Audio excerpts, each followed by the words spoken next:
Cette jeune femme ne reverra plus jamais ses 4 membres de sa famille en vie. La fouille de la maison permettra non seulement de retrouver le meurtrier, C'était un meurtre vraiment atroce. mais aussi de mettre au jour un secret vieux de 3 ans. Il a échappé à la justice la première fois, alors qu'on aurait pu éviter 4 morts supplémentaires. Il y avait des questions auxquelles il fallait répondre. On l'a fait parce qu'on voulait savoir. On ne voyait pas comment ça avait pu arriver. Ça ne pouvait pas s'être passé comme il l'avait dit. Si on examine les dégâts subis par les crânes, cette explication ne tient pas. Et dans son esprit, c'était sa façon, je suppose, d'expliquer ce qu'il avait fait. Plus on avançait et plus il était sur la sellette. Bonjour, soyez les bienvenus sur le plateau des Enquêtes Impossibles. Cette nouvelle série vous plonge dans le secret des experts comme si vous faisiez partie d'une équipe d'investigation. Pendant 3 jours, des membres de la famille Milosevic tentent de contacter Radmila et Tony, son concubin. En vain. Le couple ne répond plus au téléphone. Comme il est exclu qu'ils aient pu s'absenter sans prévenir ses proches, l'incompréhension et l'inquiétude augmentent. Une jeune sœur de Radmila décide alors de se déplacer pour prendre directement de ses nouvelles. Et elle ignore encore, bien sûr, qu'une vision de l'attend dans la maison. Le patron de Tony a téléphoné pour dire qu'il n'était pas venu travailler depuis 2 jours et que ce n'était pas son genre. La voiture était dans l'allée et personne ne répondait. Dara a donc commencé à s'inquiéter. Âgée de 18 ans, Dara est la sœur de Rad. En regardant par la fenêtre, elle a vu du papier brûlé autour de la cuisinière. Et les plaques de la cuisinière étaient toutes rouges. Elle a voulu briser la vitre et entrer, mais son ami l'a arrêtée. Il lui a dit d'appeler la police. Il ne voulait pas qu'elle entre.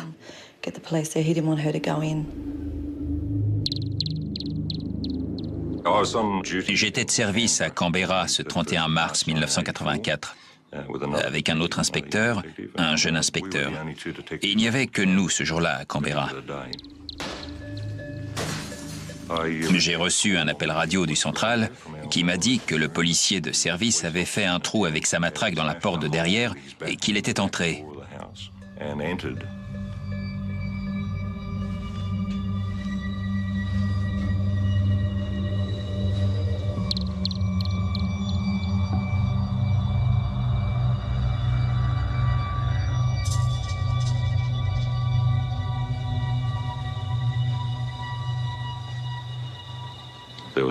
Il y avait une forte odeur d'essence dans la maison. De toute évidence, on avait tenté d'y mettre le feu.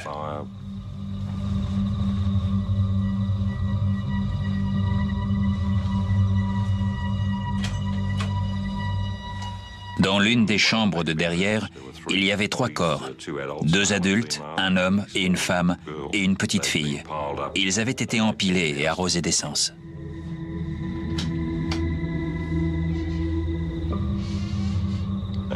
Et dans une autre chambre, il y avait un petit garçon. Tous avaient été tués par balle. Nous étions jeunes à cette époque, il y a 20 ans, et on avait aussi de jeunes enfants. Alors c'était vraiment horrible. En fait, j'étais ailleurs avec son autre sœur. L'autre sœur de Rad. On était en boîte de nuit et un ami est arrivé et a dit à sa sœur que quelque chose de terrible était arrivé à Rad et à Tony et que nous devions partir.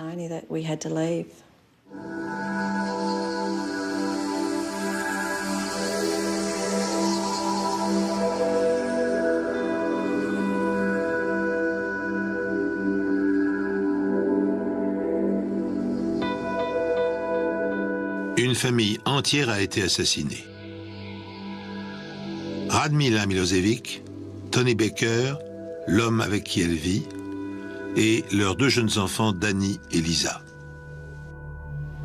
Après nous avoir conduites à Richardson, ils nous ont fait attendre dans la voiture. Il y avait des rubans tout autour de la maison et quelqu'un est sorti pour dire à la sœur de Rad que Rad, Tony et les enfants avaient été retrouvés morts dans la maison. Elle a perdu la tête. Elle hurlait. Elle était désespérée après la perte 2 ans auparavant de Mariana et Lily. La mort a déjà frappé la famille Milosevic. Mariana et Lily, les sœurs cadettes de Radmila, sont décédées le 31 décembre 1980 dans un accident de voiture. On ne pouvait pas lui enlever encore 4 membres de la même famille. Mariana et Lily, et maintenant Rad et Tony et les enfants. C'était inconcevable. Beaucoup de questions restent sans réponse pour l'instant. La police est entrée dans cette maison vers 21h30. Elle a trouvé les corps d'un jeune couple et de ses 2 enfants. Les corps étaient dans différentes pièces de la maison. Il n'y a aucune trace de lutte, mais les murs ont été aspergés d'essence. Il n'y a pas eu d'effraction. La porte était fermée à clé. Et il n'y avait pas de vitres brisées. Et en fait, c'était parfaitement calme. On a constaté que le meurtrier avait tenté de nettoyer des taches de sang avec du détergent pour la cuisine.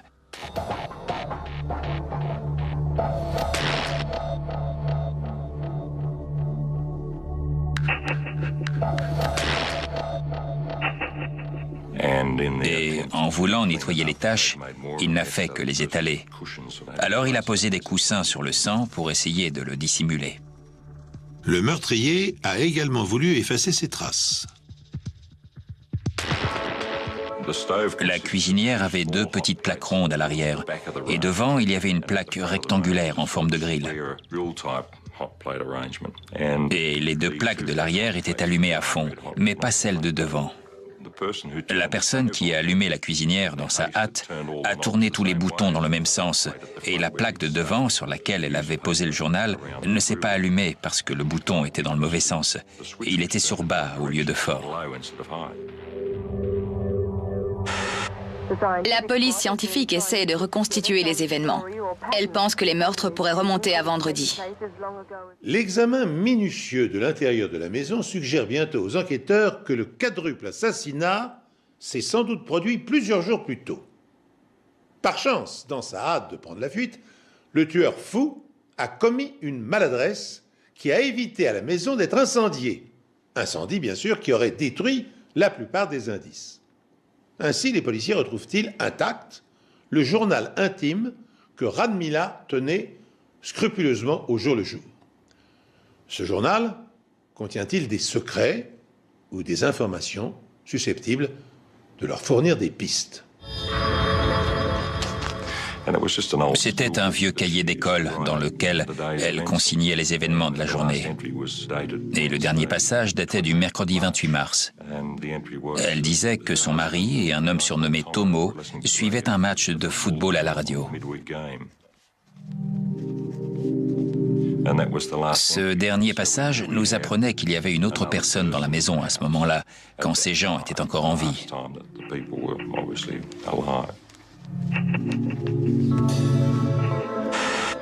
Ce matin, avec son unité mobile, la police a interrogé les voisins. La plupart d'entre eux ne connaissaient pas la famille et personne n'a entendu de coup de feu. Mais les gens avaient vu une voiture, toujours la même, faire des allées et venues autour de cette maison après ce mercredi. Et on avait des informations indiquant que cette voiture pourrait appartenir à Tomo. Il fallait donc identifier ce Tomo et savoir où il se trouvait. Ce soir, la police poursuit toujours son enquête. Elle continue d'interroger les amis et les parents de la famille, mais elle n'a pas trouvé le moindre mobile. Cela fait maintenant des heures que les corps de Rad, Tony et de leurs enfants ont été découverts dans leur maison.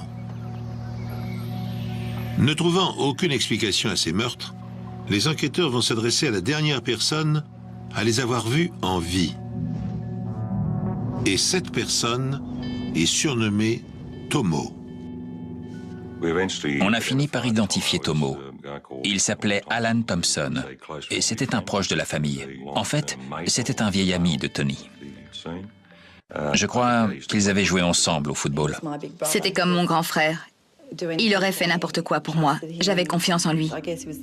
C'était le grand frère que je n'avais jamais eu. Il faisait partie de la famille. Je crois qu'il m'a appris à conduire à 13 ou 14 ans en cachette sur la route. Il nous emmenait au boom de l'école. Il rentrait chez lui et il venait nous rechercher quand c'était fini. On passait tout notre temps avec lui. Des passages du journal indiquaient que ce Tomo venait régulièrement et qu'il jouait avec les enfants. Certains commentaires disaient qu'il mangeait toute leur nourriture. On savait que c'était un habitué. C'était aussi le petit ami de l'une des deux sœurs tuées dans un accident de la route, quelques années plus tôt. Tomo a rencontré Mariana un soir. Avec un ami, ils se promenaient en voiture sur l'avenue principale et Mariana et l'une de ses sœurs étaient dans les parages. Ils se sont arrêtés et ont commencé à discuter. Je crois que ça a commencé comme ça. Devenus très vite inséparables, Tomo et Mariana emménagent ensemble. Après 2 ans de vie commune, une tragédie stoppe net tous leurs projets d'avenir. Mariana est tuée dans un accident de la route. Brisé par le chagrin, désespéré, Tomo se rapproche de Radmila et de Tony, la sœur aînée et le beau-frère de sa fiancée, tragiquement disparu. En qualité de meilleur ami de la famille, il passe bientôt la plupart de ses soirées en leur compagnie.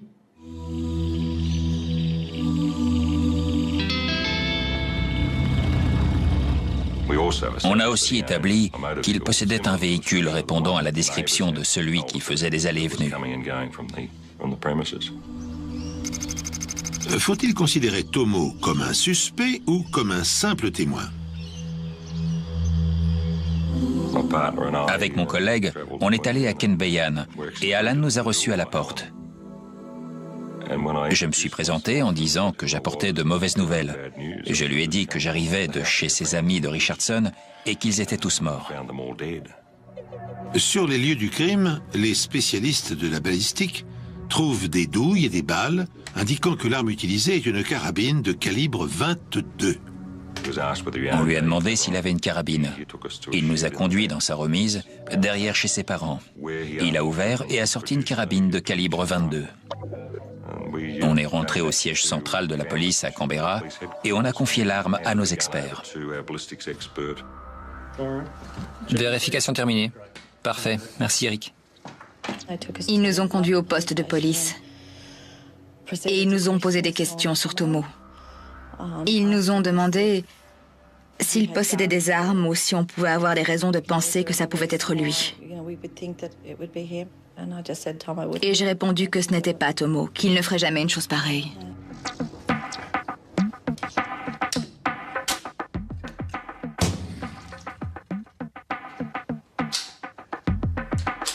Au laboratoire médico-légal, le spécialiste en balistique tire des balles avec la carabine de Thompson. Placées sous un microscope et grossies 20 fois, les balles sont ensuite comparées à celles trouvées sur les lieux du crime afin de retenir ou d'éliminer la carabine de Thompson. On voit ici un échantillon du test à gauche et la pièce à conviction à droite. On recherche les rayures qui se font à cause des petits défauts à l'intérieur du canon, sur le plomb. Il laisse ses marques sur le plomb. Ce sont des marques caractéristiques qui sont l'équivalent des empreintes digitales. Elles sont propres à chaque arme à feu et ça nous permet de retenir ou bien d'éliminer l'arme. Dans ce cas, on l'a retenue.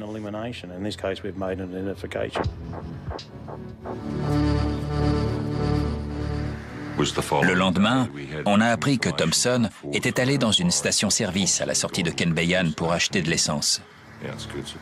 On a retrouvé ce jerrycan sur la scène de crime et c'est quand il est revenu que les voisins ont vu la voiture. Il devenait évident qu'Alan Thompson était notre meurtrier. On l'a interrogé en lui présentant les preuves et au début, il a nié son implication dans les meurtres. Ensuite, il a déclaré « Je suis allé chercher la carabine dans la voiture et je suis rentré avant de commencer à tirer. » Mais il nous a dit qu'il ne savait pas ce qu'il faisait et qu'il tirait au hasard. Ça ne correspondait pas à la scène recréée par les experts. Les tirs étaient plus contrôlés, plus précis. Il ne s'agissait pas de tirs au hasard d'une personne qui ne sait pas ce qu'elle fait.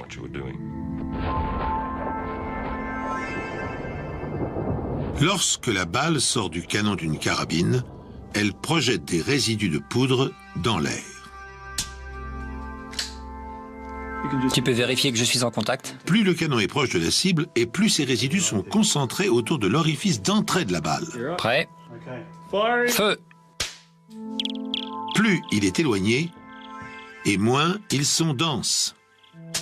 Les experts comparent les résultats obtenus avec la carabine de Thompson aux résidus situés autour des impacts de balles sur ses victimes.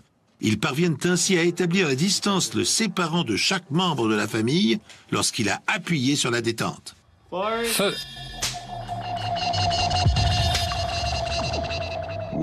Nous avons établi, je dis nous, je veux dire le spécialiste de la balistique, ont établi que le meurtrier avait d'abord tiré depuis le couloir d'entrée de la maison en direction d'un fauteuil qui se trouvait dans le salon et sur lequel était assise la femme qui portait sa petite fille sur ses genoux. C'est alors que le mari s'est levé de sa chaise. Le meurtrier lui a alors tiré dans la poitrine. Et il a ensuite essayé de s'enfuir du salon et il a fait le tour d'un petit mur pour arriver dans le couloir. Et là, il a reçu une balle à bout portant à l'arrière de la tête. Ensuite, la petite fille, qui était évidemment tombée des genoux de sa mère, a été abattue dans le salon depuis une courte distance. Et on pense qu'il a tiré les corps à travers le couloir pour les empiler dans la chambre de derrière. Ensuite, à un autre moment, l'autre enfant a été tué dans son lit, à bout portant. C'était donc un meurtre vraiment atroce. Alan Thompson, alors âgé de 24 ans, est accusé des 4 meurtres, mais il plaide non coupable lors de son procès. Je ne voulais pas croire que Tomo avait fait ça, mais j'étais assise et j'écoutais les éléments à charge, les éléments présentés par les experts, tout ce qui concernait cette affaire. Alan Thompson est reconnu coupable et condamné à 4 peines de prison à vie. On n'a jamais su quel était le véritable mobile de ces crimes. Mais je crois qu'après la mort de sa petite amie, il a reporté son amour sur Radmila. Bien sûr, je ne suis pas psychologue et je n'ai pas les connaissances suffisantes pour expliquer les comportements, mais d'après ce que j'ai vu et ce que j'ai pu lire dans le journal intime de Radmila, je crois que Tomo s'était sérieusement entiché d'elle pour une raison ou pour une autre. Et le problème, c'est qu'elle ne voulait pas de lui. Nous pourrions penser qu'à ce stade, l'enquête est sur le point de se conclure. Bien qu'Alan Thompson s'acharne toujours à clamer son innocence, les preuves de son implication dans le quadruple homicide sont maintenant suffisamment solides pour qu'un jury puisse le condamner en cour d'assises. Le mobile du jeune homme n'en demeure pas moins énigmatique. Pourquoi et comment a-t-il pu massacrer 4 personnes? Tandis que cette question taraude psychologues et policiers, un rebondissement spectaculaire transforme bientôt le suspect en pire criminel qu'ait connu l'Australie. En fouillant la maison, on a retrouvé des albums avec des articles de journaux évoquant la mort des 2 sœurs tuées quelques années plus tôt dans un accident de voiture. Les 2 jeunes filles de 14 et 17 ans sont mortes après que la voiture a quitté la route et terminé contre un arbre. Les corps ont été entièrement réduits en cendres après l'explosion du réservoir d'essence. L'enquête a conclu à un accident. La voiture a quitté la route et il y a eu une explosion. Le conducteur, qui s'en est sorti indemne, est un proche de la famille, du nom d'Alan Thompson. Il a échappé à la justice la première fois, alors qu'on aurait pu éviter 4 morts supplémentaires. Après les meurtres de Radmila Milosevic et sa famille, la police découvre que c'est justement lui qui était au volant de la fameuse voiture qui a pris feu, coûtant la vie aux 2 sœurs cadettes de Radmila. Est-ce une simple coïncidence de voir le même homme responsable de la mort de 3 sœurs, ou bien y a-t-il un secret derrière tout ça? Thompson affirmait faire le chemin de Cooma à Canberra par l'autoroute avec les 2 filles à l'arrière de la voiture.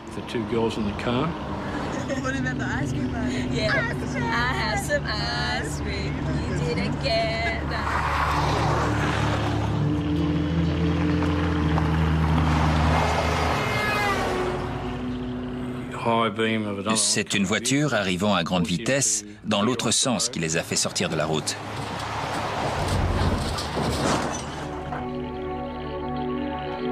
Il est tout de suite sorti de la voiture par l'avant. Il est allé voir le capot et c'est là qu'il a vu des flammes s'échapper du moteur. Il a essayé d'ouvrir la portière pour libérer les 2 filles.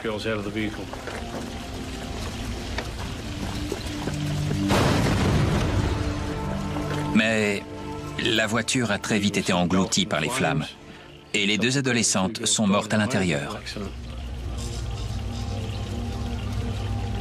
On m'a appelé à mon travail pour m'annoncer que Mariana et Lily étaient mortes et que Tomo avait été brûlé au bras en essayant de les sortir de la voiture.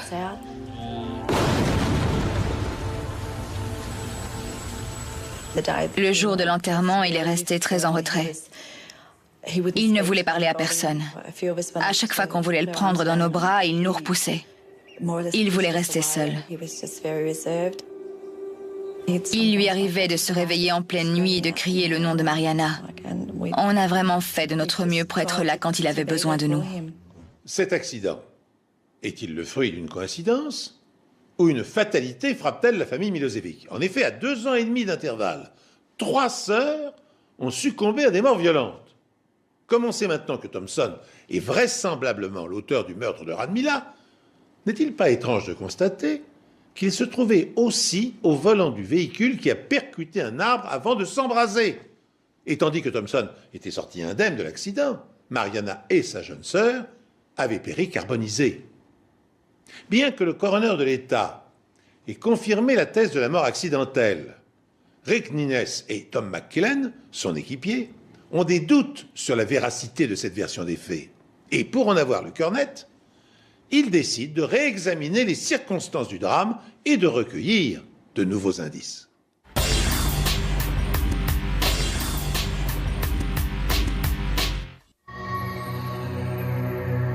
Mariana Milosevic et Alan Thompson sortaient ensemble. Lorsqu'elle meurt, dans un accident de voiture avec lui au volant, Thompson vient chercher du réconfort auprès de la sœur aînée Radmila. 15 mois plus tard, il la tue, ainsi que ses enfants et leur père. Le nom de Thompson étant lié aux 2 affaires, les policiers décident de rouvrir le dossier classé comme simple accident.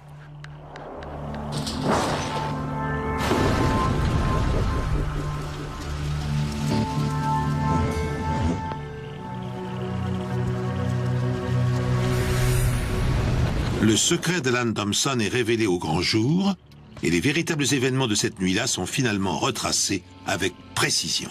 Le dossier faisait mention d'un accident de voiture et rien de plus. Mais on trouvait le dossier incomplet. Les éléments ne permettaient pas de conclure à 100% à un accident. Il y avait des questions qui n'avaient pas été posées et qui auraient permis d'y voir plus clair sur sa version des faits. Heureusement pour nous, les pompiers avaient pris énormément de photos du véhicule et en les regardant de plus près, on s'est aperçu que le témoignage de Thompson ne correspondait pas du tout à ce que montraient les photos de l'accident. S'il roulait à la vitesse qu'il avait prétendu, la voiture aurait subi beaucoup plus de dégâts que ce qu'on pouvait voir sur les photos.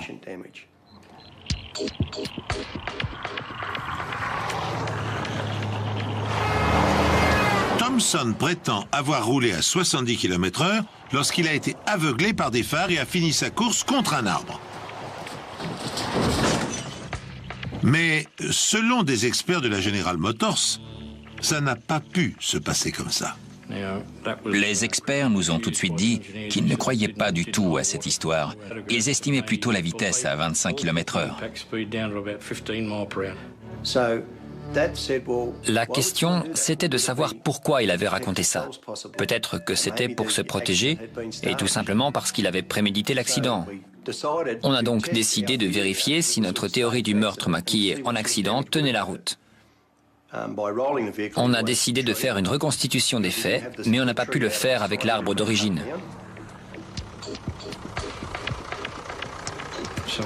On a donc acheté un modèle de voiture similaire et on s'est mis au travail sur un site d'entraînement de la police.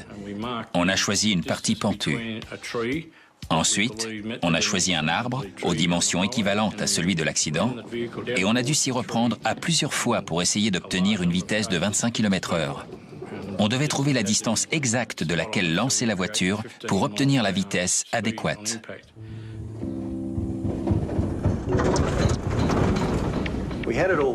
On avait tout mis en place. Chacun avait son rôle. Moi, je devais chronométrer la scène. Eric était là pour observer. On avait prévu un chauffeur qui avait accepté de faire la cascade avec tout le matériel de sécurité adéquat. Mais en voyant la pente de plus près, il a finalement trouvé l'expérience un peu trop risquée à son goût.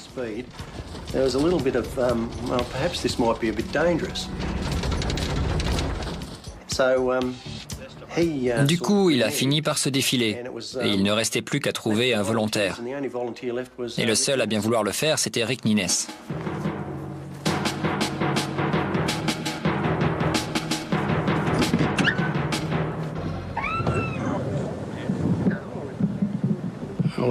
Il fallait bien que quelqu'un le fasse. Et comme il n'y avait plus que moi, j'ai décidé de le faire. Il s'est installé au volant et on l'a lancé à pleine vitesse contre l'arbre.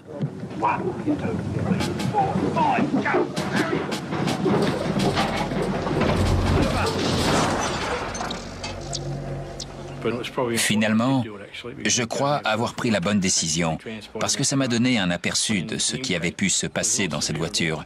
Et l'impact n'était pas si terrible que ça. Bien sûr, la voiture était complètement cabossée, mais ça ne pouvait pas avoir tué 2 personnes.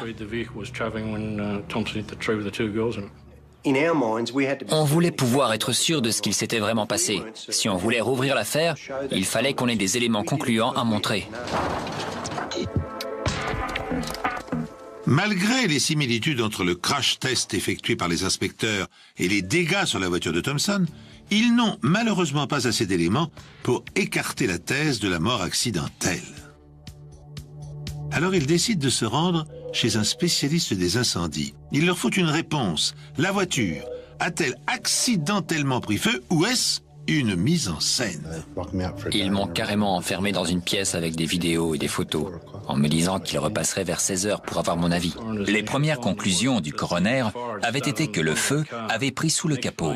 Et le feu aurait été causé par le contact entre un des ressorts de la batterie et une de ses bornes, provoquant une étincelle à l'origine du départ du feu.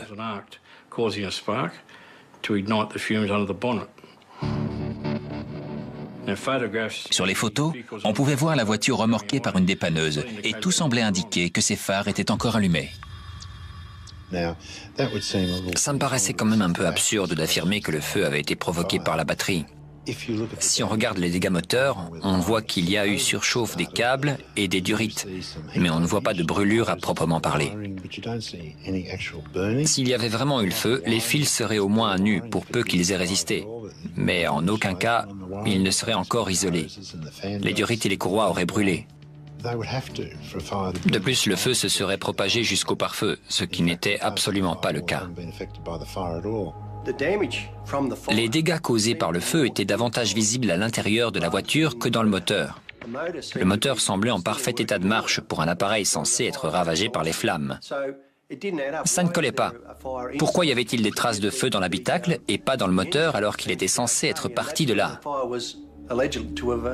Pour Tom McKillen et Peter Thatcher, l'expert en incendie du centre médico-légal, trop d'invraisemblances décrédibilisent la version des faits fournie par Thompson. Ce dernier affirme en effet qu'après le choc, le feu s'est propagé du moteur à l'habitacle en quelques minutes. Or, à moins d'utiliser un accélérateur de combustion, une voiture ne peut pas brûler complètement car, en dehors du réservoir, des pneus, des sièges et des garnitures, peu de matériaux sont inflammables. Pour lever le doute, les policiers décident de reconstituer l'incendie en utilisant une voiture identique à celle que conduisait Thompson. You got the stopwatch going? Take it right, mobile force.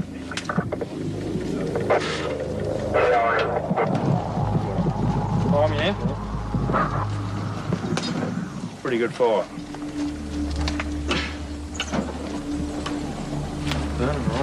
That's what we wanted. Starting to drip through now at the bottom. It starts to drip That's got more oxygen food in that too. On a commencé par arroser le moteur d'essence, une quantité équivalente à celle qui était censée s'être échappée du carburateur. 40 seconds. Si l'essence a effectivement pris feu dans le moteur, il a très vite été circonscrit en raison du manque d'oxygène. On a remis de l'essence dans le moteur pour tenter de raviver le feu et pour qu'il se propage dans l'habitacle. Mais on a quasiment été obligé de l'inonder pour que quelque chose se produise.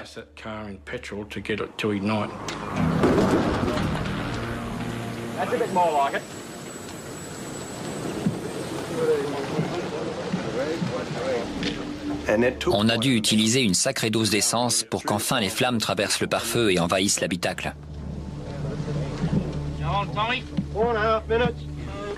The wiring out of the dash, it's got to get that. Got to burn that away. I think it'll really start to smoke. Cars will catch Les voitures peuvent prendre feu, mais il faut vraiment un choc à très grande vitesse pour provoquer une rupture des canalisations et du réservoir d'essence. Et pour en plus élever le feu au degré de chaleur suffisant pour sa propagation, il faut une grande quantité de produits accélérants tout autour. 15 minutes now. Yeah, 15 minutes. On a donc terminé la reconstitution pour voir si le témoignage de Thompson tenait la route. Mais on n'a pas pu découvrir ce qui s'était vraiment passé. Ça voulait dire que son histoire ne tenait pas debout.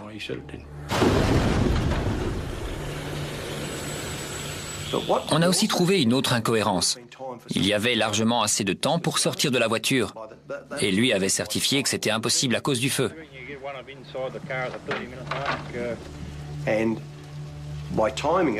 En chronométrant la scène, on a pu établir qu'il y avait donc un deuxième point de son témoignage qui ne tenait pas la route. Il avait largement le temps d'entrer à l'arrière de la voiture, vu la quantité d'essence qu'on avait dû utiliser pour que la voiture s'enflamme.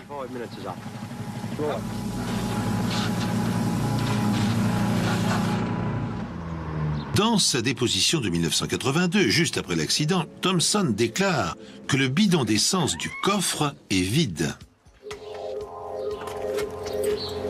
Mais lorsque les inspecteurs Nines et McKillen lui parlent de leurs doutes sur la véracité de ses dires, Il a légèrement changé de version. Juste assez pour expliquer la présence d'accélérants dans le coffre et l'incendie dans la voiture. il leur raconte qu'il a acheté de l'essence pour sa mère l'après-midi même, mais qu'il a oublié de la lui donner.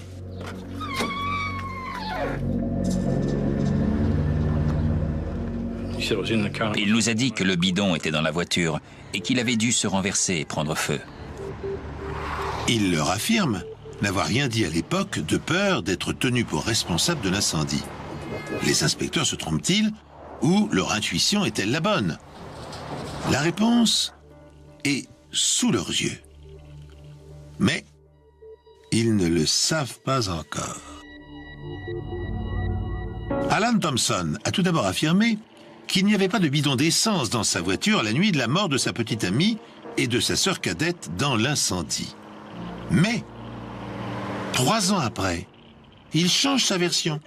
Il affirme cette fois qu'il y avait bien un bidon d'essence dans la voiture et que celui-ci a dû se renverser. Thompson a-t-il menti pour éviter d'être tenu pour responsable de l'incendie ou s'est-il parjuré pour une autre raison? Si on regarde les photos de l'arbre contre lequel la voiture est venue s'écraser, on voit des traces de feu au-dessus du capot de la voiture. Comment est-ce possible si le feu a effectivement pris dans le moteur? En regardant de plus près les photos, je pencherai plutôt en faveur de la thèse qui veut qu'on ait aspergé la voiture de liquide inflammable. Je ne peux pas vous dire exactement combien d'essence a été aspergée sur la voiture, mais c'est en tout cas de l'ordre de plusieurs litres. Ça veut donc dire que quelqu'un a délibérément aspergé de l'essence à l'intérieur et à l'extérieur du véhicule. On commençait à avoir de plus en plus d'éléments dans cette affaire et à première vue, tout semblait désigner Thompson. Preuve est désormais établie qu'Alan Thompson a volontairement incendié la voiture. Mais a-t-il condamné l'ouverture des portes avant le crash, afin que les jeunes filles ne puissent pas s'en échapper et soient brûlées vives? Ou les a-t-il tuées avant l'accident? Et a-t-il procédé ensuite à une sinistre mise en scène? Aussi incroyable que cela puisse paraître, la réponse à cette question est cachée parmi les nombreuses photos qui, depuis des mois, tapisse le mur du bureau des inspecteurs. Il arrive souvent qu'on ait quelque chose sous le nez pendant longtemps et qu'on passe quand même à côté. Et tout d'un coup, en regardant une photo des deux jeunes filles, on s'est aperçu qu'un liquide inconnu s'échappait de leur crâne. Sur une des photos, on voyait distinctement un trou dans le crâne d'une des deux jeunes filles. On a donc voulu en savoir plus. Ça ne se voit pas tout de suite, mais si on regarde de plus près les photos, on voit que les crânes sont très endommagés. On sait par les directeurs de crématorium et par ce qui s'est passé pendant la Révolution russe que quand un crâne explose dans un incendie, c'est uniquement quand le feu est très rapide et à très haute température. Une très forte pression s'exerce sur le haut du crâne et il en résulte obligatoirement une explosion du crâne. Mais ici, ça ne correspond absolument pas. On dirait plutôt l'orifice de sortie d'un projectile, autrement dit, d'une balle. Et dans l'un des deux crânes, on a un orifice d'entrée bien visible qui signifie qu'on leur a tiré une balle dans la tête. C'est aujourd'hui que le destin tragique de 3 sœurs de Canberra va être dévoilé à la Cour fédérale. Ian Temby, avocat de la couronne, a affirmé que Thompson était déjà sous le coup d'une inculpation pour le meurtre de l'une des 3 sœurs. Cela suffit à une nouvelle mise en examen. Selon lui, cette mise en examen calmera la colère du public et mettra cette affaire à jour. Monsieur Temby a affirmé que de nouvelles preuves venaient contredire la version de Thompson sur l'origine de l'incendie de la voiture. Aujourd'hui, Thompson admet le fait qu'il y avait bien un bidon d'essence dans la voiture alors qu'il l'avait toujours nié jusqu'à présent. L'avocat de Thompson, quant à lui, prétend que ces preuves ne fournissent aucun nouvel élément et met l'accent sur le coût d'une nouvelle enquête. Il ne restait plus qu'à exhumer les corps et à chercher d'éventuelles preuves scientifiques sur les jeunes filles. Si le témoignage de Thompson était véridique, on aurait obligatoirement retrouvé des traces de brûlures sur le larynx et les poumons des deux filles, même si elles avaient été inconscientes. Et il nous fallait absolument ce genre de preuves pour mettre Thompson en examen pour meurtre.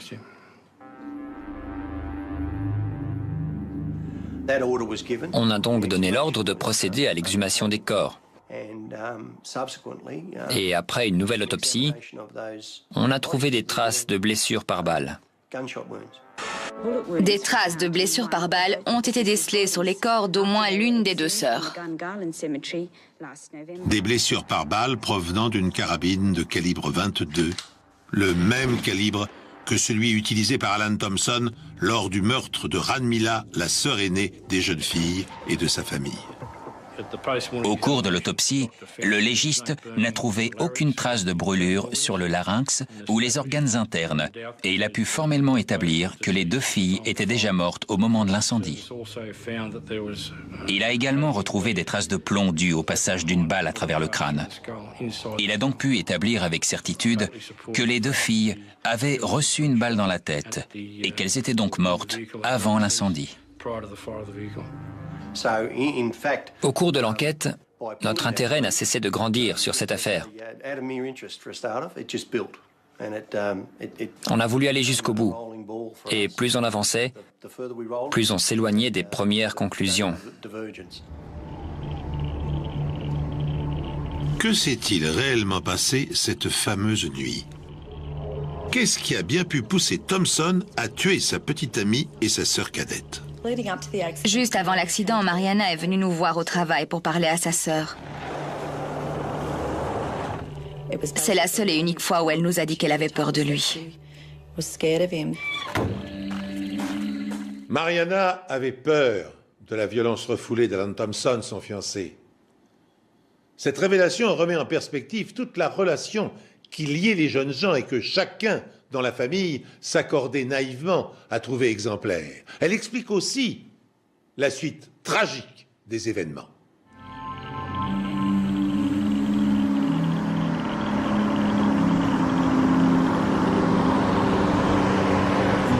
He's talking shit now. Can you just stop yelling at her? I'll do what I want, all right? Excuse me. La sœur cadette avait prévu de passer le week-end avec eux. Il y avait de la séparation dans l'air. La jeune fille avait l'intention de le quitter et lui ne voulait pas en entendre parler. Et on pense que sa sœur était là pour l'aider à franchir le pas.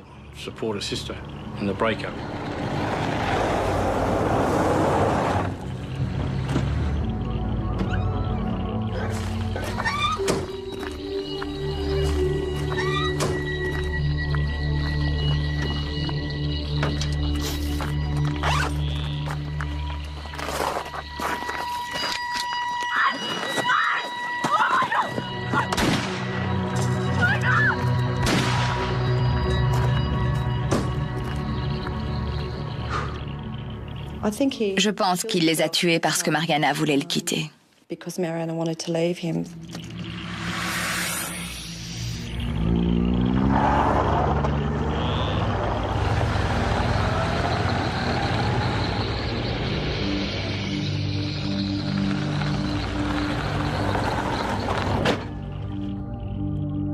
Mariana était venue nous voir au travail pour nous dire qu'elle commençait à avoir peur de lui et qu'elle voulait vraiment le quitter.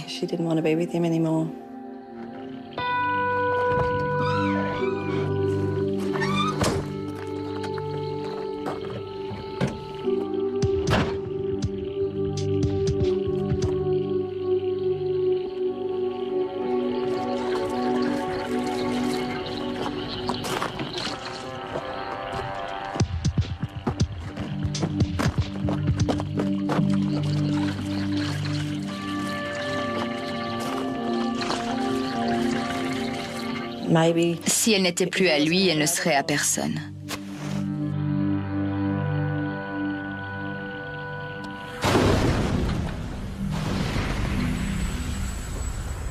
Mais pourquoi a-t-il pris aussi la vie de Lily et puis celle de Rad? Je ne sais pas. Il y avait de vraies similitudes dans le mode opératoire des deux affaires. Dans les deux cas, l'arme utilisée était de calibre 22. Les victimes avaient toutes été tuées d'une balle dans la tête et à chaque fois, Thompson avait voulu maquiller les meurtres en prétextant la mort dans un incendie. Il y avait donc une vraie corrélation entre les deux affaires. 4 ans après les faits, Alan Thompson est reconnu coupable des meurtres des 3 sœurs Milosevic, de Tony et des enfants du couple. Mais quel mobile a poussé le jeune homme à commettre de telles atrocités? La peur d'être abandonné par sa petite amie, répondent les psychologues de la police, ne trouvant pas d'autres explications.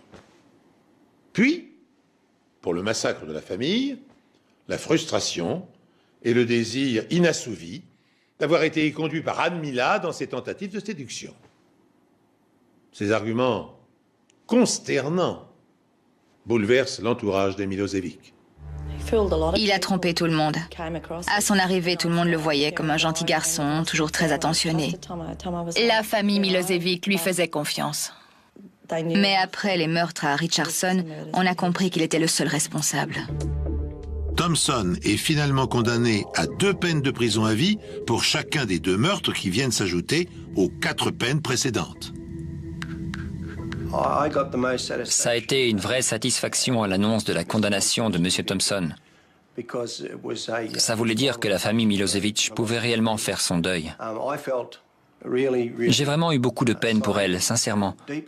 Cette femme avait perdu une grande partie de sa famille sans aucun motif valable. Elle a perdu 3 filles, un beau-fils et 2 petits-enfants. C'est vraiment tragique de voir cette mère qui s'était battue pendant autant de temps pour élever seule ses 3 enfants et de voir qu'un type pouvait débarquer comme ça et les lui enlever.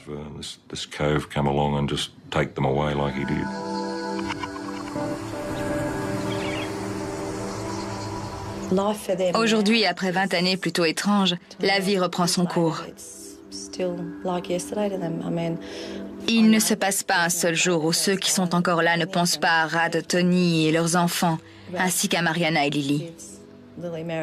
Il a complètement anéanti cette famille. Je ne pense plus du tout la même chose de Tomo comparé à l'époque où j'étais jeune. Je le déteste maintenant. Sûrement autant qu'eux pour ce qu'il leur a fait subir. À leur façon, Bronwyn et la famille meurtrie ont réussi à rayer Alan Thompson de leur vie. À l'origine, le nom de Tomo figurait sur la pierre tombale de Mariana. Il y avait écrit « Avec tout l'amour d'Alan ». À cette époque, il le croyait vraiment amoureux d'elle, mais après tout ça, on a rayé son nom. Bien entendu, on ne vit plus dans une société qui applique la loi du œil pour œil, dent pour dent. On ne peut pas ramener les morts à la vie, on ne peut pas remonter le temps, mais aujourd'hui, les gens en général aiment voir ce genre de criminel puni pour ce qu'il a fait. Alan Thompson se trouve derrière les barreaux depuis plus de 20 ans maintenant. Il purge sa peine dans une prison de haute sécurité.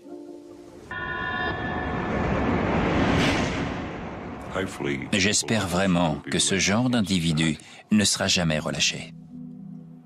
Alan Thompson n'est qu'une ordure sans aucune émotion. Il ne ressent absolument rien. C'est la meilleure description que je puisse faire de lui. Une ordure sans âme. Une ordure sans âme. Un poisson froid en anglais. C'est ainsi que le policier McKillen décrit littéralement Alan Thompson, le tueur en série le plus tristement célèbre d'Australie. Enfermé derrière des barreaux depuis près de 25 ans, Thompson a-t-il parfois l'ombre d'un remords? A-t-il une pensée pour la jeune fille dont il était tombé amoureux et qu'il a tué de sang-froid? Éprouve-t-il le moindre sentiment pour Rad et Tony, le couple d'amis fidèles qu'il accueillait chaque soir dans leur maison pleine de vie? A-t-il le moindre repentir pour avoir arraché la vie à 2 enfants en les fusillant à bout portant comme du gibier? Sincèrement, j'ose l'espérer, à moins que son esprit fêlé ne reste sourd aux murmures de sa conscience, comme les bruits du monde extérieur sont étouffés par les murs infranchissables de la prison où il croupit. Bonsoir. Je vous remercie de nous être fidèles et je vous donne rendez-vous prochainement sur cette antenne pour un nouvel épisode des Enquêtes Impossibles.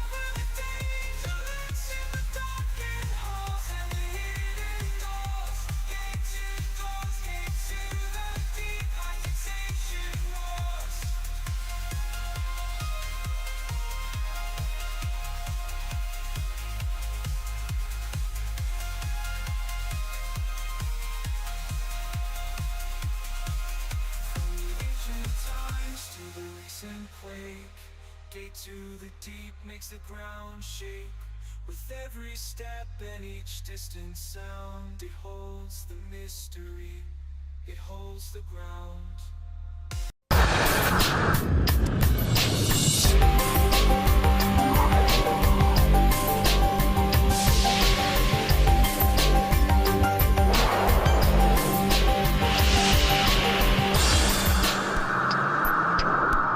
Une célèbre journaliste de télévision du Michigan est retrouvée devant chez elle, tuée de 2 balles de carabine. Est-ce l'épilogue d'un harcèlement commencé avec des lettres de menaces et un cambriolage? Un expert en documents, un spécialiste du comportement et surtout un chien policier rassemble des indices qui désignent bientôt un suspect inattendu. Les enquêteurs fouille les décombres d'une maison incendiée dans laquelle la femme d'un policier a perdu la vie. S'agit-il d'un simple et tragique accident? Mais plus les chimistes et toxicologues approfondissent leur analyse et plus ils pensent avoir affaire à une scène de crime. Bonjour. Face à la duplicité et au machiavélisme de certains meurtriers, nombre de crimes resteraient impunis sans l'intervention des experts de la police scientifique. Un lambeau de chair, une trace de pneu, un gaz invisible ou un éclat de peinture peuvent se transformer en pièces à conviction et faire en sorte que justice soit rendue. Mais commençons notre histoire.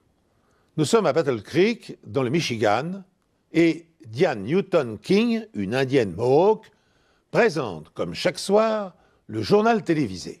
Nous devons faire tout notre possible pour soutenir nos compatriotes engagés dans le conflit au Moyen-Orient. Elle est journaliste pour une chaîne de télévision régionale, possède une jolie maison, est mariée et mère de 2 enfants ravissants. Diane Newton King est le genre de femme qui attire tous les regards dès qu'elle entre dans une pièce. Non seulement par son allure, la beauté de ses traits d'origine amérindienne, mais aussi parce qu'elle a toujours le sourire aux lèvres, qu'elle est très vive et cela contribue à séduire naturellement les gens. Après 3 ans et demi passés dans un camp japonais de prisonniers Diane de guerre, a la réputation d'être une journaliste accrocheuse et tenace. Elle était insistante. Oui, pour obtenir des infos, elle savait insister et pouvait parfois se montrer pressante. Et si elle sait capter l'attention du téléspectateur, ce n'est pas toujours de la manière dont elle le souhaite. Elle commence à recevoir des appels importants et des lettres d'un admirateur transi. L'homme se présente comme quelqu'un qui désire travailler dans le milieu audiovisuel. Il dit qu'il veut la rencontrer, l'inviter à déjeuner et commence à la harceler, allant jusqu'à lui téléphoner 1 fois par jour. Les responsables de la chaîne embauchent un gardien supplémentaire et filtrent tous les appels que reçoit Diane. Brad, le mari de Diane, un ancien policier, prend lui aussi des précautions. Il fait installer un éclairage automatique qui s'allume dès qu'une présence est détectée dans le jardin. On leur offre même un Doberman pour servir de chien de garde. Pourtant, le harcèlement continue et cette lettre arrive à son adresse personnelle. Les lettres découpées dans un magazine forment le message suivant. Vous auriez dû accepter de déjeuner avec moi. La situation s'est mise à prendre un tour vraiment effrayant quand Diane a reçu la première lettre dans sa boîte, car auparavant, personne ne savait où elle habitait. Diane remet alors la lettre à la police locale. Je n'ai jamais rencontré d'affaire où un inconnu découpe des lettres dans un journal et les colle sur une feuille. On voit ça à la télé, on voit ça au cinéma, mais ça ne se fait pas dans la réalité. Quelques semaines plus tard, on fracture une fenêtre de la maison des King pendant leur absence, mais rien n'est dérobé. Ces curieux incidents se terminent par une tragédie un samedi après-midi de 1991. Brad, l'époux de Diane, rentre chez lui et découvre sa femme étendue dans l'allée, morte, visiblement abattue d'une balle dans la poitrine. Les 2 enfants sont encore dans la voiture, en vie, mais terrorisés. La police craint d'avoir une part de responsabilité dans ce drame. Un des inspecteurs appelés sur les lieux du crime ce soir-là a réagi en disant « Bon sang, on n'a pas assuré ». Il savait que la lettre anonyme traînait sur son bureau depuis des mois et qu'il n'avait pas vraiment mené d'enquête sérieuse.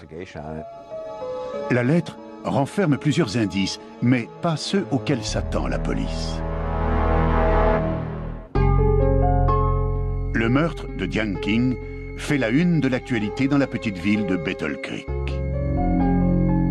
Les enquêteurs espèrent découvrir des indices grâce à l'autopsie. Et celle-ci révèle un élément crucial. Diane a été abattue non pas d'un seul, mais de 2 coups de carabine de calibre 22. La balle tirée dans la poitrine a suivi un angle légèrement oblique. C'est-à-dire qu'en traversant le corps, elle a suivi une trajectoire du haut vers le bas. Ce qui indique que l'arme était tenue en surplomb de la victime. La seconde balle suit une trajectoire radicalement différente. L'angle est tout à fait inhabituel. La balle est entrée juste au-dessus de l'os pubien et a traversé le corps avec un angle très faible. C'est-à-dire qu'elle a perforé une partie des intestins, le poumon gauche, et je l'ai retrouvée près de l'os de la clavicule.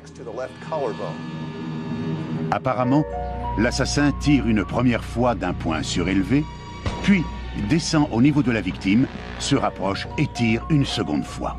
Il ou elle a dû soit s'agenouiller, soit s'allonger par terre, et tenir l'arme parallèle ou quasiment parallèle au sol. Les enquêteurs ratissent en tous sens la scène de crime et les alentours, cherchant où l'assassin a bien pu s'embusquer.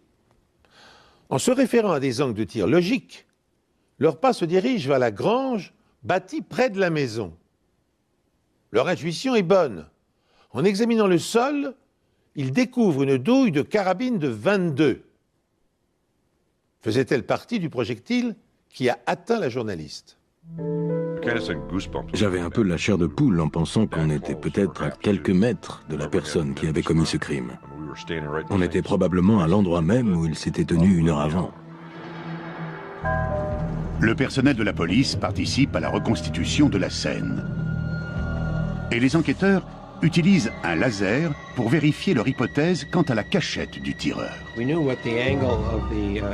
Nous connaissions la trajectoire de la balle grâce aux résultats de l'autopsie.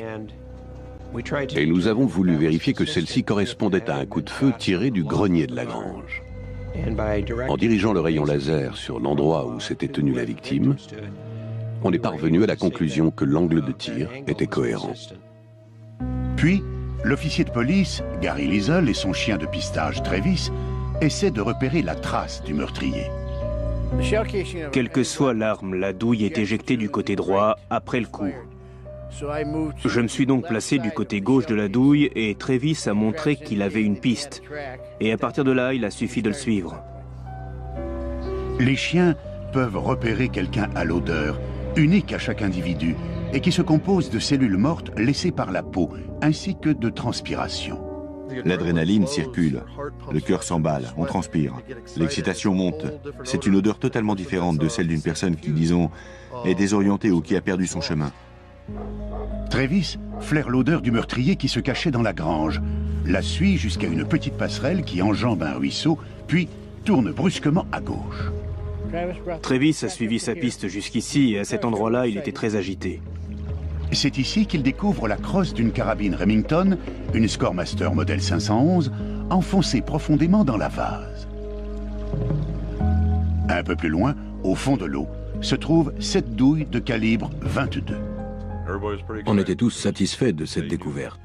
On savait qu'on tenait probablement l'arme du crime, parce qu'il n'y avait pas de raison que quelqu'un aille planquer une arme dans le lit d'un ruisseau à ce moment-là. Au laboratoire scientifique, les experts en balistique font des tests de tir avec la carabine et obtiennent son empreinte. Une encoche unique à chaque arme, gravée par le percuteur sur le culot des cartouches.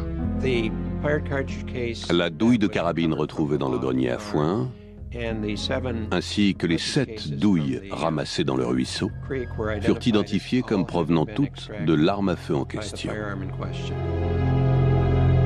Cependant, il est impossible de faire correspondre les balles à la carabine. Cela tenait essentiellement au mauvais état des balles. Elles avaient été endommagées par l'impact avec la cible, dans ce cas un corps humain. Et cela rendait difficile toute identification formelle. Sur les lieux du crime, le chien Travis, pour sa part, n'a pas encore terminé son enquête.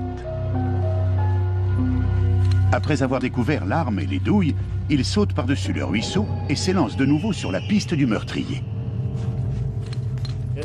Les chiens ont un flair absolument stupéfiant. On se dit, mais comment font-ils? Comment parviennent-ils à découvrir autant de choses? Travis suit la piste à travers les bois, regagne la rue, puis, étonnamment, retourne sur les lieux du crime. Si Travis est dans le vrai, l'assassin fait partie du groupe de badauds qui observait la police procéder aux constatations. Peu après les obsèques de Diane, sa mère révèle à la police une information capitale pour l'enquête. Information que Brad King avait omis de mentionner. À l'origine, Diane avait l'intention de confier ses 2 enfants à sa mère et de rentrer chez elle retrouver Brad pour qu'ils passent ce week-end-là tous les deux en tête-à-tête. Mais le 9 février, il semble qu'un des enfants était un peu souffrant et Diane a décidé d'aller rechercher les petits et a fait 2 heures de route pour l'aller-retour à Marshall. La victime se gare et descend de sa voiture. Nous n'avons aucun indice qui suggère qu'elle ait eu peur de quelque chose. Elle n'a fait aucune espèce de mouvement défensif. Et le criminel, de son côté, est tranquillement embusqué sur les lieux et assez sûr de lui pour s'approcher de la victime et tirer un second coup de feu. Le trajet effectué par Travis, le chien policier, a de quoi surprendre son maître. Pourquoi, après s'être dirigé à travers bois, a-t-il brusquement fait demi-tour pour revenir vers la maison? L'assassin Serait-il un familier des victimes? Vivrait-il à proximité de la scène de crime? Serait-il le mari de Diane? Bien que cette hypothèse donne le vertige, les enquêteurs s'interrogent. D'autant que Brad King, qui enseigne à temps partiel la criminologie à l'université, ne possède aucun alibi solide. Il se contente de déclarer qu'au moment de l'agression, il se promenait dans les bois, derrière chez lui. Il indique même aux enquêteurs le chemin qu'il a parcouru. Et étrange coïncidence, ce chemin correspond à la trace qu'a suivi le chien en recherchant le meurtrier. Cela signifiait que Brad aurait forcément dû croiser la personne qui s'enfuyait, puisqu'il avait emprunté le même chemin, et qu'il aurait vu la personne qui avait commis le crime s'éloigner de la grange. Et bien entendu, il n'a rien signalé de tel. Brad ne possédait pas de carabine de calibre 22. Pourtant, on retrouve à son domicile des balles de ce même calibre, similaires, mais non identiques à celles utilisées pour le meurtre. On retrouve aussi une baguette de nettoyage pour un calibre 22. Nous avons fait témoigner leurs 2 femmes de ménage qui ont déclaré avoir vu une arme semblable sur un râtelier au sous-sol d'une maison de ville que les King louaient à Battle Creek. Je me souviens l'avoir vu à chacune de mes visites. C'était un calibre 22.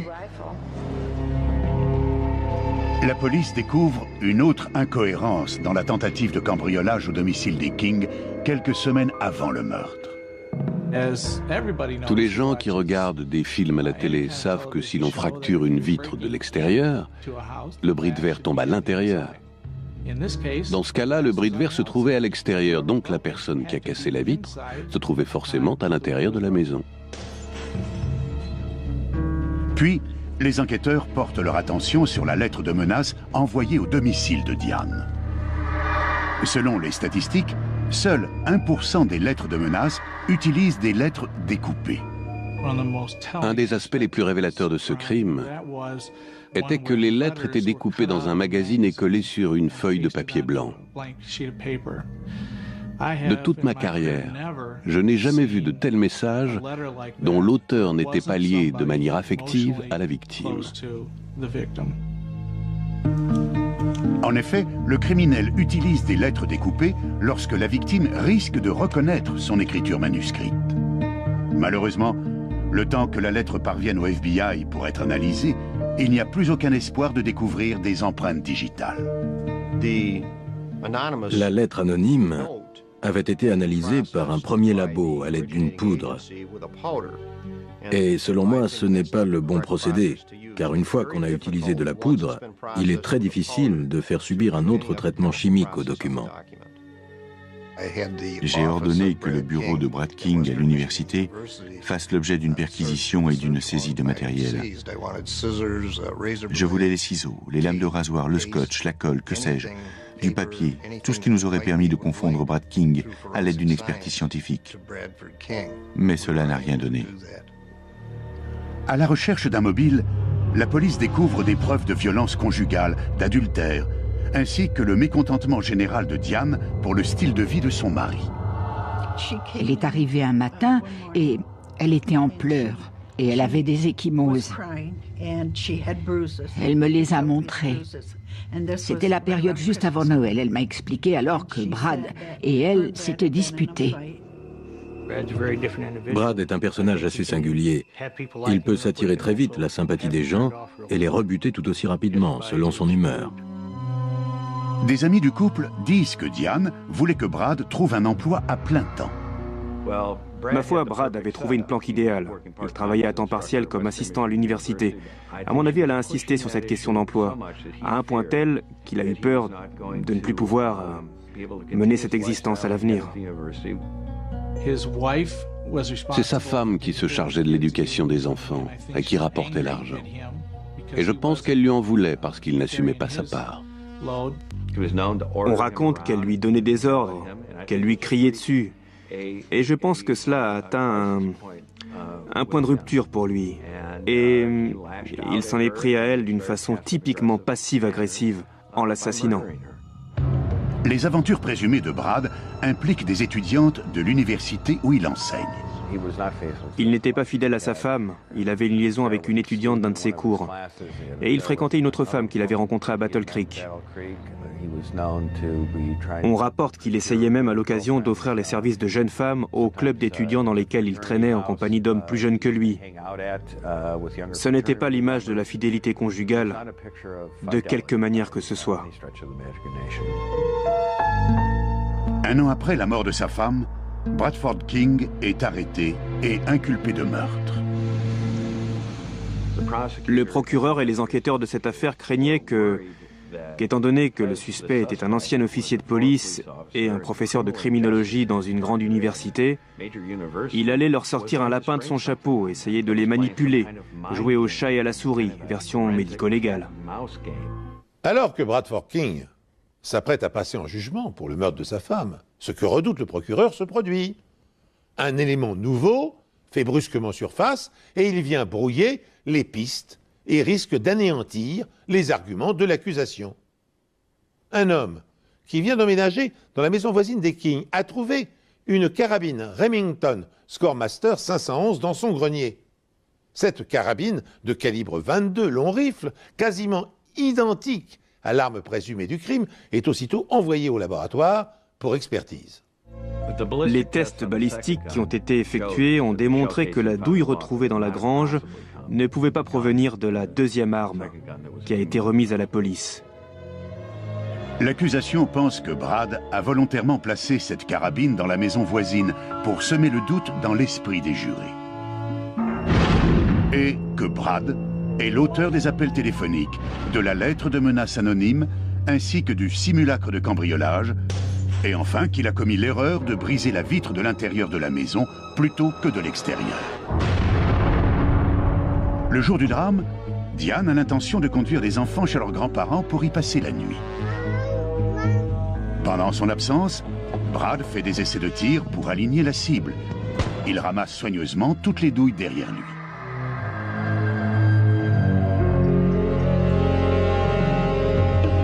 Plus tard, quand Diane rentre à la maison, Brad est à l'affût dans le grenier.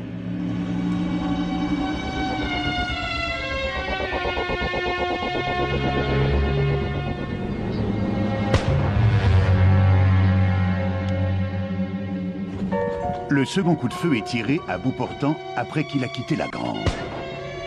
Signe indéniable de haine et de colère.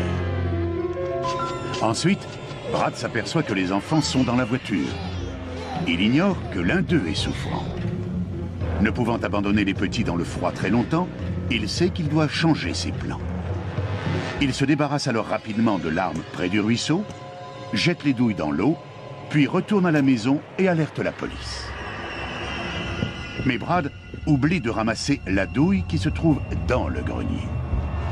Et c'est cet élément qui va lier son arme au meurtre.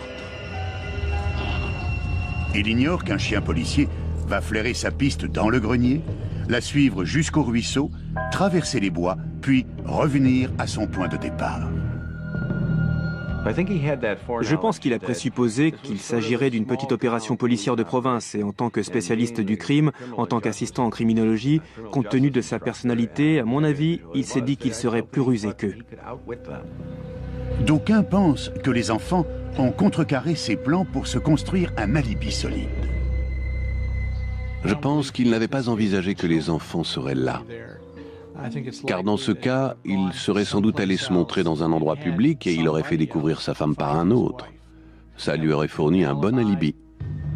Peu avant sa mort, Diane dit à des amis qu'elle soupçonne Brad d'être l'auteur des appels téléphoniques et de la lettre de menace. Elle m'a dit « je pense que c'est Brad » et elle a ajouté « je ne sais pas encore ce que je vais faire ». La défense ne présente que 7 témoins et déclare que l'accusation n'est fondée que sur des présomptions. Personne ne peut affirmer à la barre, Brad King avait une arme ce jour-là. Brad King a brandi une arme ce jour-là. Il a appuyé sur la détente ce jour-là. Personne. J'étais très intimement persuadé que Brad King était coupable. J'ignorais seulement si j'allais pouvoir convaincre 12 personnes. Les jurés estiment que les preuves médico-légales sont aussi convaincantes, si ce n'est plus qu'un témoin oculaire. Après délibération, le jury déclare Bradford King coupable de meurtre avec préméditation. Brad King est condamné à la réclusion à perpétuité, sans possibilité de libération conditionnelle. Quand j'examine des indices, que ce soit grâce à des éléments balistiques ou autres, et que je parviens à une identification formelle qui permet d'élucider une affaire, j'éprouve la satisfaction d'être utile. Toutes les analyses médico-légales concordaient et tendaient à désigner Brad King comme étant le meurtrier de sa femme. On peut avoir des présomptions, soupçonner quelqu'un d'être l'auteur d'un crime, mais sans les analyses scientifiques pour relier les éléments, il n'y a pas de charge. On ne mesure pas tout ce qu'un chien peut réaliser grâce à son flair. Tous les jours, je les vois accomplir des prodiges. Je les regarde et je me dis, mais comment font-ils? L'histoire tragique de Diane Newton King a passionné le public américain et a donné d'ailleurs matière à un livre intitulé « L'œil du spectateur ». Pour ma part, quand je dois raconter des meurtres commis par des hommes sur leur épouse, je m'interroge toujours sur l'hécatombe que nous aurions à subir si le divorce n'existait pas. Songez par exemple à l'énergie et au trésor d'imagination que Brad King a dû déployer pour éliminer sa femme, alors qu'un bon avocat aurait réglé son affaire en quelques mots.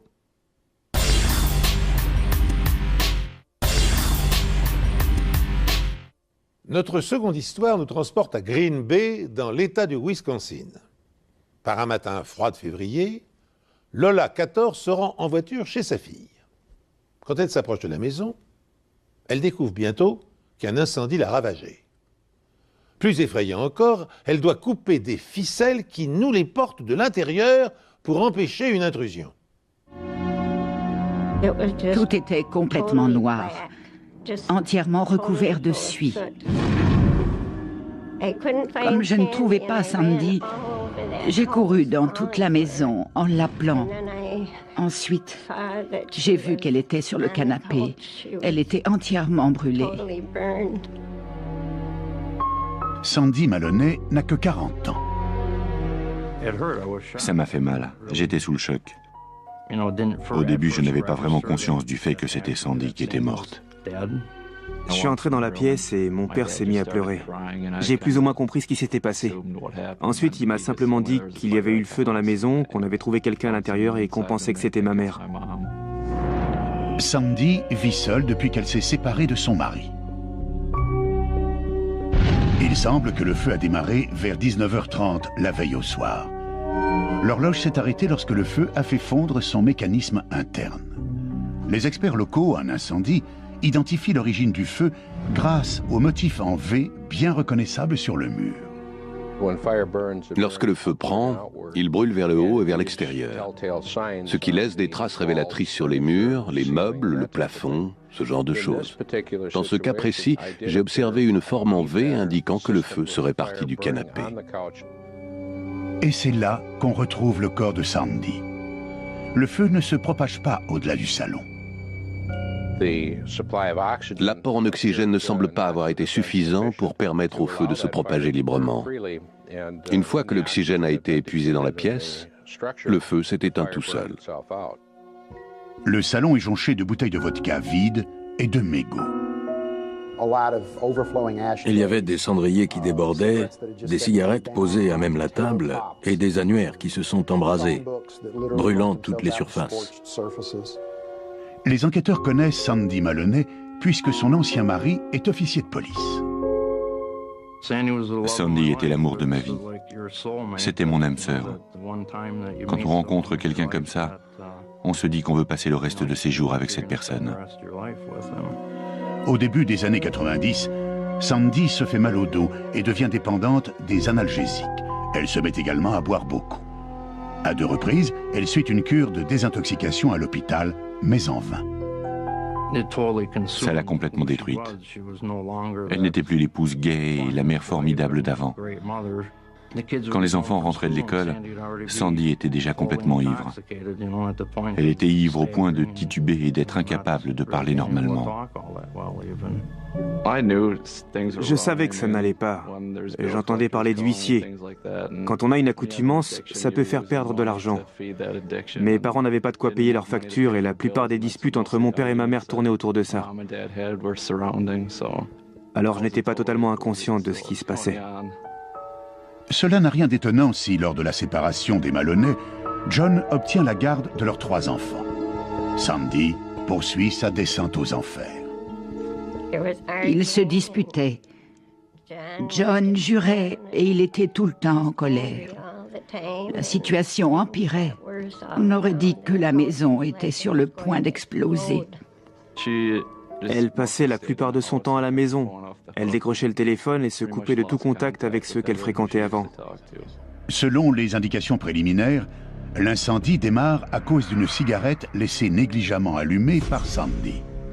Mais l'autopsie de Sandy ne confirme pas cette version.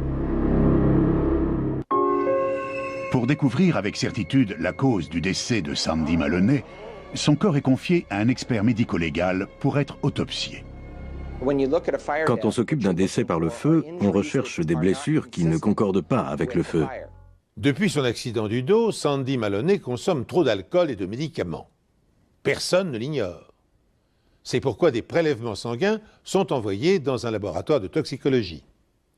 Utilisant la chromatographie en phase gazeuse, les scientifiques parviennent à identifier les éléments présents dans son organisme. Ils constatent que le taux d'alcool dans le sang est de 2,50 g, soit plus du double de la limite légale dans l'État du Wisconsin. Les experts médico-légaux, pour la plupart, ne considèrent pas le taux d'alcoolémie comme pouvant être mortel, tant qu'il est inférieur à 4 grammes. Surtout lorsqu'on a affaire à un alcoolique chronique. Sandy est découverte le visage contre le canapé. Ce n'est pas une situation habituelle pour quelqu'un qui est simplement ivre. En général, les gens ont tendance à s'écrouler et même s'ils sont ivres, le cerveau inférieur fonctionne, ce qui les pousse à tourner leur visage sur le côté afin d'avoir de l'air. Elle avait le visage contre le coussin. Il y a un autre élément suspect. Le taux de monoxyde de carbone dans son sang n'est que de 8%. Quand une personne meurt à cause d'un feu, son taux de monoxyde de carbone monte généralement jusqu'à 70%, voire plus. Le taux de monoxyde de carbone trouvé chez Sandra Maloney au moment du décès indique donc qu'elle est morte avant le début de l'incendie. Et le médecin découvre d'autres éléments qui confirment cette version. On s'attendrait à ce que toute la trachée soit couverte d'une couche noire de suie, depuis la partie supérieure de la gorge jusqu'à la partie inférieure et aux 2 poumons. Sandy n'avait qu'une faible quantité de suie dans les voies respiratoires, nettement moins que d'ordinaire. Il y a également des contusions dans les muscles du cou de Sandy, ainsi que sur son dos. Cela pourrait tout à fait indiquer qu'il y avait quelqu'un qui utilisait ses genoux ou ses bras pour la maintenir face contre le coussin du canapé et l'étrangler. On trouve également une entaille verticale et non horizontale sur la nuque de Sandy. Il y avait un cendrier cassé dans la pièce. Que ce soit ou non l'instrument qui a été utilisé, ce cendrier est bien le genre d'objet lourd et tranchant dont on aurait pu se servir pour causer ce type de blessure. Sandy est retrouvée sur le canapé sans chemisier. Dans le panier à linge sale du sous-sol, les enquêteurs découvrent une chemise en velours côtelé couverte de sang. Apparemment, quelqu'un a essayé de la cacher sous d'autres vêtements, mais le sang trouvé sur la chemise en velours concordait avec la blessure à la tête et la position de la victime. Ça a éveillé les soupçons. Vu l'ensemble des preuves qu'on avait dans cette affaire, il était évident qu'il s'agissait bel et bien d'un homicide. Cette mort a été causée par une autre personne. Sur les lieux de l'incendie, les enquêteurs trouvent plusieurs objets suspects. Une pochette d'allumettes brûlée sous une casquette de baseball, des mouchoirs en papier tordus et fourrés dans les coussins du canapé. Pour les enquêteurs médico-légaux, il ne fait aucun doute que ces indices confirment une intention criminelle. Pour moi, les indices trouvés sur le canapé et devant celui-ci prouvent que celui qui a commis ce crime avait au moins des connaissances de base en matière de feu, la façon dont il prend et les méthodes à utiliser pour qu'il se propage d'un endroit à un autre. Maintenant, quand on sait qu'il s'agit d'homicide et d'incendie volontaire, John, l'ancien mari de Sandy, devient le suspect numéro 1, mais il a un alibi. Il est chez lui avec sa petite amie le soir de l'incendie. Mes enfants ont passé toute la soirée avec moi et Tracy et Ellen Brand étaient là. On s'est seulement dit qu'il s'était passé quelque chose d'imprévu. Peut-être qu'avec un de ses amis, ils avaient abusé de certaines substances, quelque chose comme ça. Malgré l'alibi, les enquêteurs notent que John a récemment pris des cours sur les enquêtes en cas d'incendie dans le cadre de sa formation permanente d'officier de police. Je peux vous affirmer que je ne suis pour rien dans la mort de Sandy. Je n'ai pas tué Sandy. Pour élucider le mystère de la mort de Sandy Maloney, les enquêteurs doivent en savoir le plus possible sur l'incendie de la maison. Les preuves montrent clairement que le feu a démarré dans le salon. Les traces de brûlure sur le sol devant le canapé étaient dans la zone la plus carbonisée. Il y en avait aussi au centre de la pièce. Cette disposition évoquait clairement la présence d'un liquide accélérant versé par terre. C'était une forme très irrégulière et allongée. Des débris sont ramassés dans une boîte étanche dans la zone où se trouve le canapé et envoyés pour être analysés dans un laboratoire spécialisé de Wisconsin. Au laboratoire, des scientifiques placent un morceau de charbon radioactif dans la boîte pour identifier les gaz présents dans les débris. Par la suite, ce charbon est lavé dans une solution stérile et analysé. Un chromatographe à gaz est un appareil qui peut rechercher les composantes de l'essence, du kérosène, entre autres. On obtient une sorte de tracé. Ça ressemble un peu à un électrocardiogramme avec des lignes qui montent et qui descendent. Mais pour les experts médico-légaux, les pics correspondent à des choses différentes, à des composants chimiques particuliers. Le chromatographe ne décèle aucun produit accélérant dans les débris. Mais la bouteille de vodka vide sur les lieux du crime suggère une explication possible. Ce ne serait pas la première fois que de la vodka sert d'accélérateur et que les résultats du laboratoire sont négatifs. Soit parce que la vodka a brûlé lors de l'incendie, soit parce qu'elle s'est évaporée après le feu. Il y a un élément qui porte à croire que Sandy connaissait la personne qui est à l'origine du feu. Il n'y a aucune trace d'entrée par effraction et toutes les portes étaient fermées à clé. Une des clés de la porte a été trouvée sur le porte-clés de Sandra Maloney, posé sur le placard de la cuisine. Une autre clé avait été donnée à John Maloney des années auparavant lors de l'installation de la porte. Il ne l'avait jamais rendue. Il n'y avait que 2 clés pour cette porte. John Maloney s'est donc immédiatement retrouvé en première ligne comme suspect. L'ancien mari de Sandy nie ce fait. Sa mère et moi n'étions pas les seuls à avoir la clé de la maison. Il y avait une clé à laquelle les enfants avaient accès. Certains de ses amis avaient des doubles. Quand j'ai quitté la maison, les serrures ont été changées. Je n'avais donc pas les clés. À un moment donné, j'ai eu la clé d'une double porte à l'extérieur. Mais c'était la seule serrure dont j'avais la clé. En épluchant les comptes de John Maloney, les enquêteurs découvrent que le mobile qui aurait pu le pousser à tuer sa femme pourrait se résumer à une sordide question d'argent.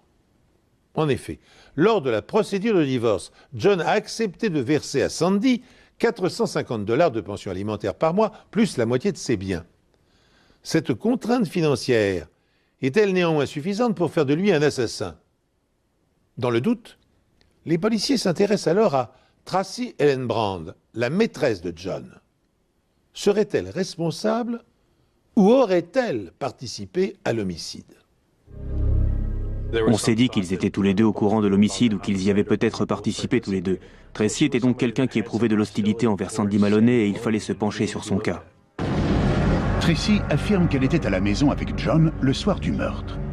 Mais les enquêteurs augmentent la pression en lui disant qu'elle pourrait être accusée de complicité de meurtre.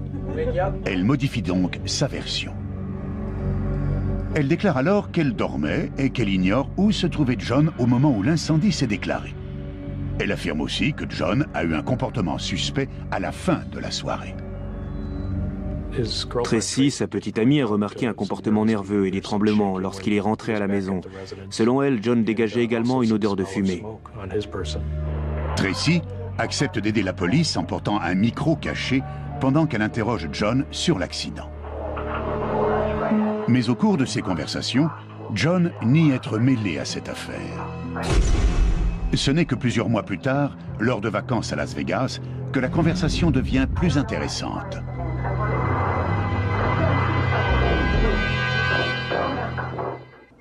L'accusation est persuadée que John Maloney est furieux contre sa femme, Sandy, à cause de sa dépendance aux médicaments et à l'alcool. Cette dépendance rendant leur divorce difficile à concrétiser. Il va donc lui parler pour s'assurer qu'elle sera bien au tribunal le lendemain pour l'audience du divorce. Les preuves suggèrent qu'ils se sont disputés. Sandy est grièvement blessée à la tête, soit volontairement, soit accidentellement. À un moment donné, il l'étrangle et la tue. John retire la chemise tachée de sang de Sandy et la cache dans le panier à linge. Pour camoufler ses traces, John décide de mettre le feu à la maison et de maquiller ce geste en incendie accidentel. Il insère des mouchoirs en papier dans les coussins du canapé pour s'assurer que le feu prenne et se sert peut-être de vodka comme accélérateur.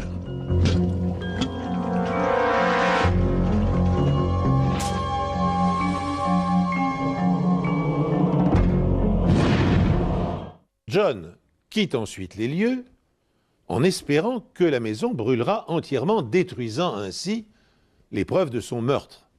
Mais il se trompe. Il n'y a pas suffisamment d'oxygène pour que le feu se propage à toutes les pièces. Et l'incendie s'éteint spontanément. Cela ne fait absolument aucun doute pour moi. John Maloney est coupable. Mais il n'a pas brillé par ses talents d'incendiaire. Il aurait dû faire davantage de recherches. Pour consolider leurs arguments, les enquêteurs demandent à Tracy, la petite amie de John, d'interroger ce dernier au sujet de l'incendie, tout en les laissant écouter. Ils placent alors une caméra et un micro cachés dans leur chambre d'hôtel à Las Vegas, pendant leurs vacances. La mise sous surveillance à Las Vegas et ce qu'on voit sur la cassette nous ont vraiment éclairés, non seulement sur les relations entre John et Tracy, mais sur la face cachée de celui-ci. Cela révèle également les sentiments de John envers son ex-femme, Sandy. Ça prouve qu'il la détestait. Il la détestait. Il la traitait de tous les noms. Il lui disait qu'elle était anorexique et alcoolique. Il voulait tout simplement se débarrasser d'elle. Après des heures de dénégation, John finit par avouer qu'il se trouvait dans la maison de sa femme le jour de l'incendie. Pourquoi tu es allé là-bas? Pour en finir avec le divorce, pour que ce soit réglé. Tu lui as dit, t'as intérêt à venir au tribunal, compris? Non. J'ai dit que je voulais en finir et que les gosses arrêtent de souffrir. John Maloney a affirmé dès le départ qu'il n'était pas allé dans cette maison depuis longtemps. Le fait qu'il avoue avoir été sur place le soir de l'homicide a vraiment déclenché tout le reste. Est-ce qu'il y avait du sang sur son corps? Je refuse de répondre. Il y avait peut-être des bouteilles de vodka et plein d'autres trucs. Pas vrai, Tracy? L'incendie est accidentel? Ouais. Tu ne l'as pas brûlé vive? Non. À un certain point de la conversation, il semble que John s'en prend physiquement à Tracy. John Maloney a plaqué Tracy Ellen Brown contre le mur et il a mis ses mains près de la gorge de Tracy. Ça a été comme une révélation quand j'ai vu ça. J'ai pensé que John Maloney était tout à fait capable de commettre un crime. Les gens ne se rendent pas compte qu'il était à peu près 4h30 du matin quand elle m'a réveillé pour entamer cet interrogatoire. J'étais vraiment furieux. J'étais furieux d'être accusé en permanence, d'avoir fait quelque chose, d'avoir tué quelqu'un alors que c'était faux. Mais pour les enquêteurs, les cassettes prouvent le contraire. John Maloney est arrêté et accusé du meurtre de sa femme. Lors du procès, l'avocat de John finit par céder du terrain devant les preuves médico-légales. Aucun effort n'a été fait, aucun effort concret pendant le procès de John pour contrecarrer la version de l'accusation selon laquelle il s'agissait bien d'un incendie criminel.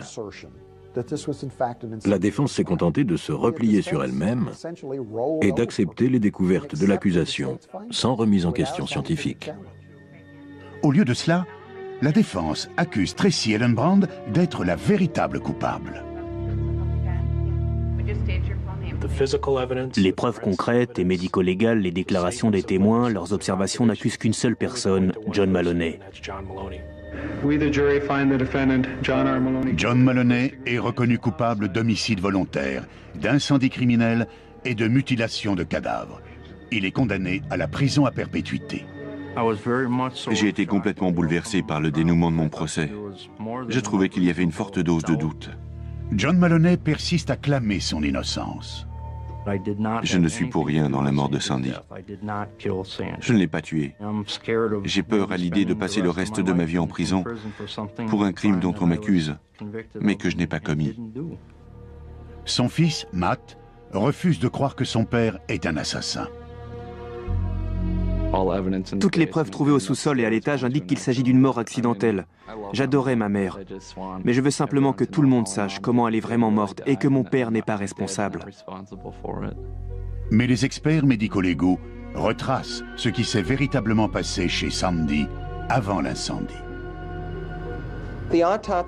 L'autopsie représente la voix de la personne décédée, le témoin silencieux du crime. Si cet examen n'avait pas révélé ce qu'il a révélé sur la mort de Sandy, on aurait pu conclure à une mort accidentelle. Cette affaire n'aurait pas pu être élucidée sans les découvertes concrètes des enquêteurs de la police sur les lieux et sans les preuves médico-légales. Le meurtrier serait toujours en liberté. Toutes ces preuves médico-légales sont vraiment importantes. On est très content du bon travail que l'accusation a fait. Je pense qu'il l'a tué de sang-froid. Que ce soit son amour de jeunesse ou pas, il a bel et bien commis ce crime. Les preuves sont là, il l'a tué. Il s'est fait prendre et maintenant il le paie. Vous l'avez entendu, John Maloney ne cesse de clamer son innocence avec, reconnaissons-le, une certaine conviction. Alors qu'en est-il? A-t-il effectivement tué sa femme pour ne plus lui verser de pension alimentaire et ne pas partager ses biens avec elle? Ou bien est-il victime d'une enquête bâclée? Oh, il ne nous appartient pas de trancher entre ces deux hypothèses. Sachez néanmoins qu'un certain nombre d'éléments jettent un sérieux doute sur l'équité du verdict. Premier élément. Une empreinte digitale ensanglantée a été retrouvée dans la douche de la victime. Elle appartenait à Jody Pollack, la meilleure amie de Sandy, droguée et alcoolique elle aussi. Cet indice démontre que Jody se trouvait dans la maison après que Sandy ait été blessée à la tête et avant le départ du feu. 2 empreintes de pieds nus ont également été révélées dans la salle de bain grâce à l'emploi du luminol. Aucune de ces empreintes n'a été prise en compte par les enquêteurs. Deuxième élément. Tracy, la maîtresse de John, était absente de son domicile au moment. Elle a par ailleurs échoué au test du détecteur de mensonges et elle a avoué qu'elle était une menteuse compulsive. Mieux encore, elle s'est inquiétée auprès de Maloney du fait que la police puisse sentir son parfum et retrouver une de ses boucles d'oreilles dans la maison incendiée. Troisième élément. Le procureur, oui, le procureur, a volontairement caché des indices aux responsables de l'enquête qui penchaient pour la thèse de la mort accidentelle, notamment une lettre de suicide laissée par la victime. Ce procureur est aujourd'hui en prison pour subornation de témoins dans une autre affaire. Enfin, quatrième élément, l'état mental de Sandy Maloney s'était considérablement dégradée ces derniers jours. Elle avait fait une tentative de suicide quelques jours avant, et on retrouve une lettre d'adieu dans sa poubelle. Compte tenu de sa consommation massive d'alcool et de médicaments, il ne serait pas étonnant que les marques sur sa nuque et son dos proviennent d'une chute, et non d'une agression. Il ne serait pas étonnant non plus qu'elle ait involontairement provoqué l'incendie, puisqu'elle avait l'habitude d'écraser ses cigarettes un peu partout dans la maison, y compris sur les meubles. Voilà ce que nous pouvions dire sur cette étrange affaire dans laquelle, une fois n'est pas coutume, les experts de la police scientifique ont sans doute commis des négligences. Le jury a-t-il pour autant condamné un innocent? Nul ne le saura, à moins que l'ouverture d'une nouvelle enquête et d'un procès ne lève le doute. Ce sera peut-être bientôt le cas, car au vu de ces éléments et de l'arrestation du procureur, une demande d'un nouveau procès a été transmise au juge avec le soutien du responsable de l'enquête. Sinon, Maloney restera en prison au moins jusqu'en 2024. Ainsi s'achève cette émission. Merci de l'avoir suivi. À bientôt, bien sûr, sur cette antenne, pour un nouvel épisode des Enquêtes Impossibles.